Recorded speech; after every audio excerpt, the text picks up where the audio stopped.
E aí pessoal, tudo bem com vocês?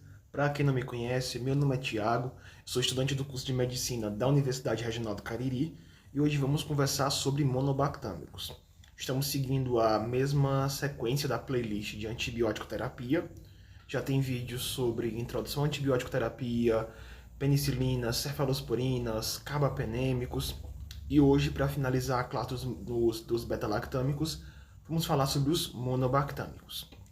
Eu já peço de antemão que você deixe, por favor, a curtida nesse vídeo, coloque um comentário aqui embaixo para ajudar no engajamento. Também, se puder fazer uma contribuição financeira ao canal, pode fazer por essa chave Pix, que está aparecendo aí na sua tela. Se não puder, também não tem problema, só a sua presença, a visualização, a curtida, os comentários já vão me ajudar demais. Então, inicialmente, pessoal, nós teremos como seguintes objetivos. Deixa eu colocar aqui meus óculos, porque senão eu não enxergo. Compreender a estrutura química dos monobactâmicos, explicar o mecanismo de ação, reconhecer o espectro de ação, reconhecer o principal representante da classe, que é o Astreonar, e você vai ver a combinação dele depois com o inibidor de beta-lactamase, discutir aspectos da resistência e segurança e analisar aplicações clínicas. Observando aqui na tela, pessoal, os monobactâmicos, assim como as penicilinas, cefalosporinas e os carbapenêmicos, são da classe dos beta-lactâmicos, certo? Tem uma classe geral, que são os beta-lactâmicos, e tem as subclasses, penicilinas, cefalosporinas, carbapenêmicos e monobactâmicos. Eles são antibióticos que eles têm como um grupo farmacofórico esse anel, que é o anel beta-lactâmico, que é esse que está aparecendo aqui na imagem de vocês. Deixa eu colocar aqui. Esses aqui são os anéis beta-lactâmicos. Eles que são o grupo farmacofórico desses antibióticos. O grupo farmacofórico é aquele que vai agir na bactéria, certo? Outro detalhe que vai diferenciar os monobactâmicos dos demais beta-lactâmicos é que vocês podem observar, cada um desses beta-lactâmicos, eles têm ao lado do seu anel uma estrutura conectando eles, certo? Isso aqui, a penicilina é assim, a cefalosporina também, o carbapenêmico do mesmo jeito, só que você olha para os monobactâmicos, eles têm um anel beta-lactâmico monocíclico, ou seja, está isolado dos demais. Então, essa estrutura monocíclica vai diferenciar ele das cefalosporinas, das penicilinas e dos carbapenêmicos. Isso vai conferir, pessoal, um espectro de ação bem restrito. Quando eu falo de espectro de ação restrito, é restrito mesmo. Vai pegar bactérias gram-negativas aeróbicas. Não pega anaeróbicas e também não pega gram-positivos. Eles vão agir, assim como todos os beta-lactâmicos, nas proteínas ligadoras de penicilina, que são as PBPs ou transpeptidases, vão se ligar nesse roxinho que está aparecendo aqui na tela de vocês, e dessa forma vão causar pequenos buracos nessa parede celular, fazendo um desequilíbrio osmótico e, consequentemente, a bactéria acaba sofrendo uma lise, uma quebra. Vocês observam aí na imagem que as bactérias gram-negativas, elas têm uma camada bem mais fina de peptidoglicanos, enquanto as gram-positivas têm uma camada bem mais espessa. Porém, as gram-negativas possuem uma membrana de lipopolissacarídeos que protege essa parede celular bacteriana. Mas o detalhe dos monobactâmicos é que eles conseguem agir exatamente nessas bactérias gram-negativas, que são tão difíceis de combater. Vão bloquear essa síntese da parede celular bacteriana, e essa especificidade vai ser muito importante para combater patógenos que são multiresistentes. Uma característica bem importante também dos monobactâmicos é que eles têm uma baixa reatividade cruzada às penicilinas e às cefalosporinas.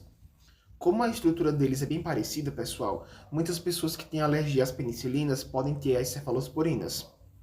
Mas em relação aos monobactâmicos, por eles terem aquele anel isolado, isso acaba fazendo uma vantagem bem importante, porque a reatividade vai ser bem mais baixa. Então a chance de você causar uma alergia com o Aztreonam, que você vai ver mais na frente, que é o representante dos monobactâmicos, é bem menor. Só tem uma exceção, que é a cefalosporina de terceira geração, que é a ceftazidime, certo? A gente vai ver mais na frente nos slides. Então eles são bem úteis, tá, os monobactâmicos, em caso de resistência bacteriana, quando você tem poucas alternativas terapêuticas. Aqui é um resumo geral dos monobactâmicos, antes da gente falar especificamente do Aztreonam, é que você vê que os monobactâmicos eles têm uma estrutura que é um beta-lactâmico monocíclico, ou seja, um beta-lactâmico que tem apenas o seu anel beta-lactâmico sem estar ligado a outra estrutura cíclica. O mecanismo de ação é o mesmo de todos os tipos de beta-lactâmicos. Atuam inibindo a síntese das PBPs, que são as proteínas ligadoras de penicilina, fazendo um bloqueio dessa síntese da parede celular. O espectro de ação, lembre-se, é importante cair nas questões. Pega grão negativos, aeróbicos. Não pega grão positivos, não pega anaeróbicos.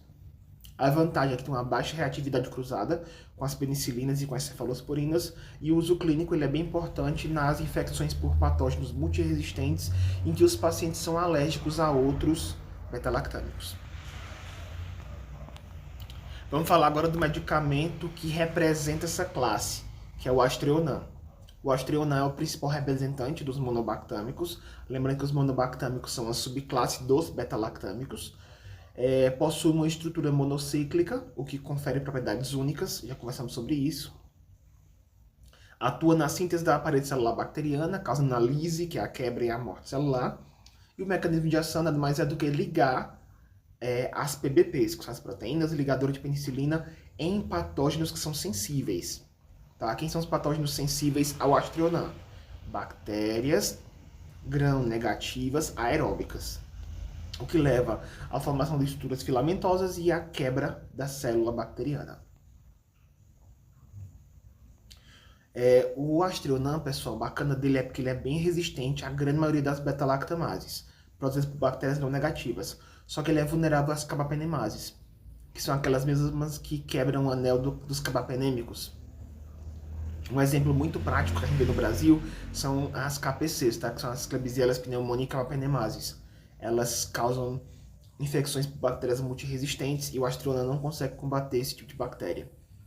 E o bacana do Aztreonam é que essa resistência às beta-lactamases é muito útil em patógenos multiresistentes gram-negativos.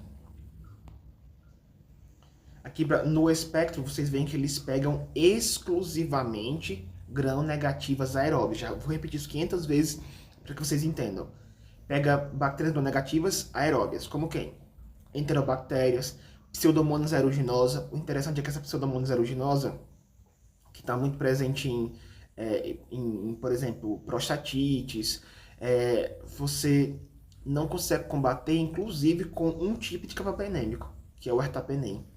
Mas o Aztreonam pega ele. Então pega Pseudomonas, o Aztreonam pega Haemophilus influenza, pega Neisseria gonorrhoeae, não pega gram-positivos nem anaeróbios. E o perfil dele é bem semelhante com os aminoglicosídeos, só que o mecanismo é distinto. Por quê? Porque os aminoglicosídeos, eles fazem parte de um espectro de antibióticos que vão agir na síntese proteica da bactéria, não é na parede celular bacteriana.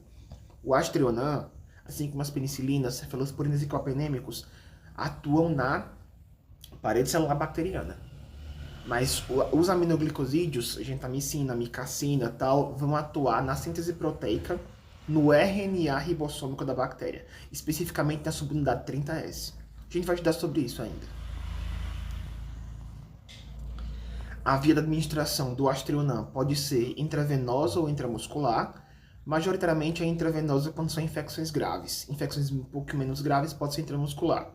A meia-vida plasmática deles é bem curta, 1,7 hora, não é horas, tá? Só é horas a partir de 2.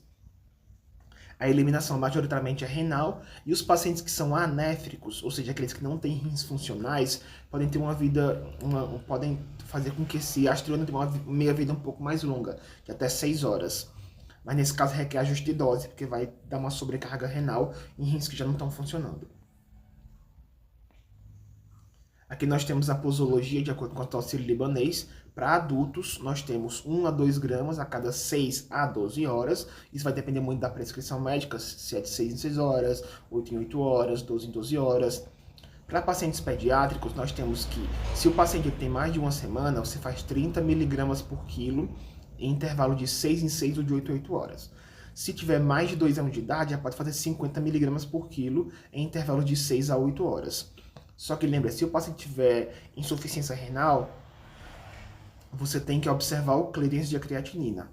Se o clearance de creatinina nesse paciente com insuficiência renal tiver de 10 a 30 miligramas por minuto, você tem que dar a metade da dose que foi recomendada. Se tiver um clearance de creatinina menor que 10 ml por minuto, se eu falei miligrama não é ml, tá? ml por minuto, você tem que dar 1/4 da dose recomendada em intervalos fixos a cada 6, 8 ou 12 horas. Aqui é uma explicação um pouquinho mais detalhada dessa posologia. Por exemplo, se for um adulto que tem infecção de vias urinárias, o que você faz? A dose usual é 1 grama, aí nesse caso pode ser intramuscular ou pode ser intravenoso, 2 a 3 vezes ao dia. Se for infecções generalizadas moderadamente graves, daqui para frente já não faz mais intramuscular, só faz endovenoso. Tá? Você pode fazer 1 a 2 gramas intravenoso, 2 a 3 vezes ao dia. Se for infecções generalizadas ou potencialmente letais, você faz 2 gramas intravenoso 3 a 4 vezes ao dia, com a dose máxima de 8 gramas por dia. Se for crianças e adolescentes, você pode fazer, no caso de pacientes que têm mais de uma semana de vida, você faz 30 miligramas por quilo intravenoso 3 a 4 vezes ao dia.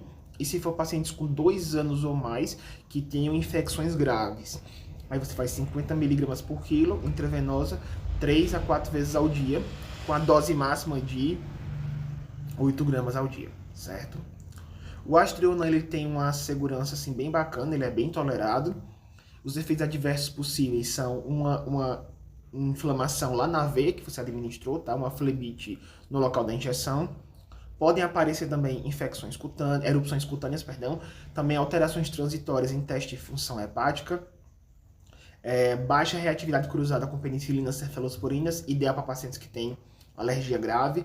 Pacientes que têm alergia grave às penicilinas cefalosporinas, o Astriona é uma boa escolha, com exceção da ceftazidima. Observe o seguinte, pessoal, a ceftazidima, que é assim como o Rocefin, que é o ceftriaxone, ele é uma penicilina de terceira geração.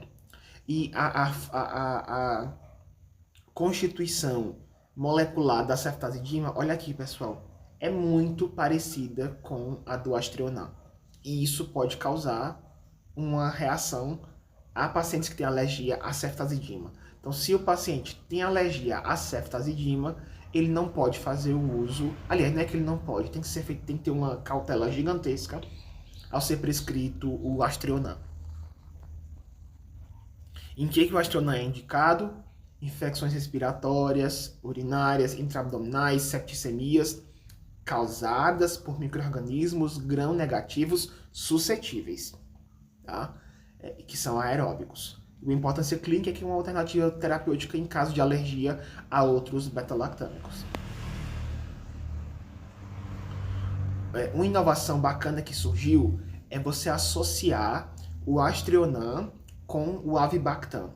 O Avibactam, ele é um inibidor de beta-lactamase, só que ele não tem na constituição dele o anel beta-lactâmico. Lembra quando a gente viu penicilinas, que, por exemplo, você faz amoxicilina com ácido clavulânico ou clavulanato? O clavulanato, assim como outros inibidores de beta-lactamase, tem um anel beta-lactâmico. Só que o Avibactam, ele é um inibidor não beta-lactâmico da beta-lactamase. E isso é importante para quê? Para que seja eficaz contra bactérias produtoras de metalo-beta-lactamases, que são as MBLs. Essas MBLs, pessoal, que são bactérias produtoras de metalo-beta-lactamases, assim como as carbapenemases, podem ser resistentes até aos carbapenêmicos. E se você faz a associação do Astriona com o Avibactam, que tem às vezes como nome comercial Emblavel, você vai fazer com que esse medicamento consiga combater esse tipo de bactéria. Então, esse Astriona combinado com o Avibactam amplia o espectro do Astriona, tornando ele útil em infecções graves e multiresistentes por bactérias gram-negativas aeróbicas, certo? Representa um avanço importante no tratamento de infecções hospitalares resistentes. Aqui é um resumo bem rápido sobre o Aztreonam.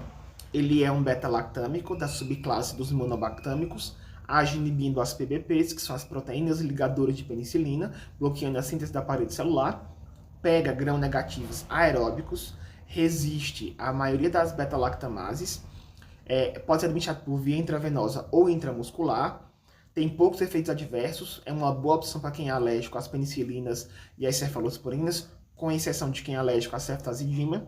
E uma inovação que surgiu é que, combinando com o avibactam, ele acaba sendo uma boa opção para bactérias produtoras de metalobeta-lactamases. Essas foram as referências que nós utilizamos para construir a aula. Vamos fazer umas questõezinhas para fixar. A primeira questão, pessoal, é uma questãozinha de concurso da UFJF, que diz o seguinte: dentre os antimicrobianos, estão antibióticos beta-lactâmicos. Todos os fármacos a seguir são antibióticos beta-lactâmicos, exceto quem são os beta-lactâmicos? Penicilinas, cefalosporinas, carbapenêmicos e monobactâmicos. Qual é o único que não tem do que eu falei aqui? São as quinolonas. Então a resposta aqui é a letra D, certo?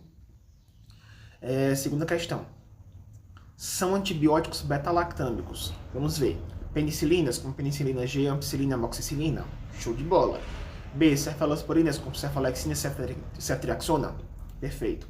Monobactâmico, como o Aztreonam que a gente viu hoje. Show. Carbapenêmicos ou carbapenems, como imipenem, meropenem, ertapenem, doripenem. Certo? Então a alternativa é a letra E. Todas as anteriores estão corretas. Terceira questão. Escolha dentre os exemplos abaixo o antibiótico monobactâmico. Amoxicilina não é, que é uma penicilina. Aztreonam, com certeza, nossa alternativa. Gentamicina, aminoglicosídeo, não, também não faz parte. Vancomicina, que é um glicopeptídeo, também não. Então a alternativa é a letra B, Aztreonam. Quarta questão. O Aztreonam é um monobactâmico com ação melhor para grão positivo. O que a gente falou? Pega grão negativo aeróbico. Então é falso essa quarta questão. E assim nós concluímos nossa aula de hoje. Até a próxima aula.